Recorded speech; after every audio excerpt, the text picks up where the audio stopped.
Hello, ladies and gentlemen, boys and girls. Randall and Rueff here. I'm reading from Streams in the Desert. Today is Friday, June the 12th, 2020 AD. And I'm actually reading, though, from the August 2nd installment, which is on page 298, or starts on page 298.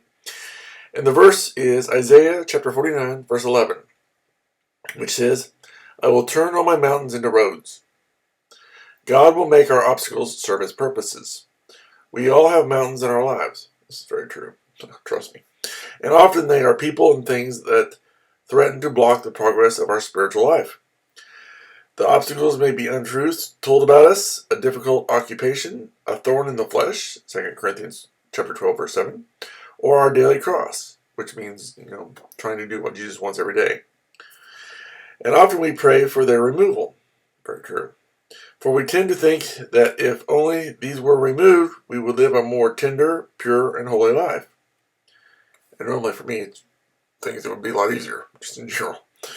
How foolish you are, and how slow to believe. Luke chapter 24, verse 25. These are the very conditions we need for achievement, and they have been put in our lives as the means of producing the gifts and qualities for which we have been praying so long. We pray for patience for many years, and when something begins to test us beyond our endurance, we run from it. We try to avoid it. We see it as some insurmountable obstacle to our desired goal, and we believe that if it was removed, we would experience immediate deliverance and victory. This is not true. We would simply see the temptations to be impatient end. This would not be patience. The only way genuine patience can be acquired is by enduring the very trials that seem so unbearable today. Turn from your running and submit. Claim by faith to be a partaker in the patience of Jesus and face your trials in him. There is nothing in your life that distresses or concerns you that cannot become submissive to the highest purpose. So in other words, you can be used for God's glory and helping others. Remember, they are God's mountains. He put them there for a reason, and we know he will never fail to keep his promise. This is very true. God understands the way to it, and he alone knows where it dwells, for he views the ends of the earth and sees everything under the heavens.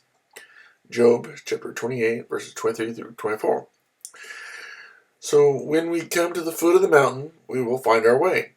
And that was written by F.B. Meyer. I don't know him or her. I don't even know if it's him or her, but it's F.B. Meyer. Anyway, moving on.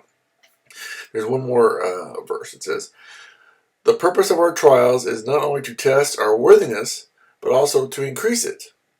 Just as a mighty oak is tested by the storms, as well as strengthened by them.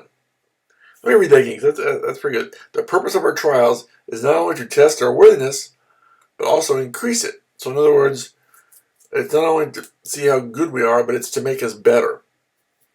So keep that in mind. So with that in mind, I'm going to say thanks for watching, listening.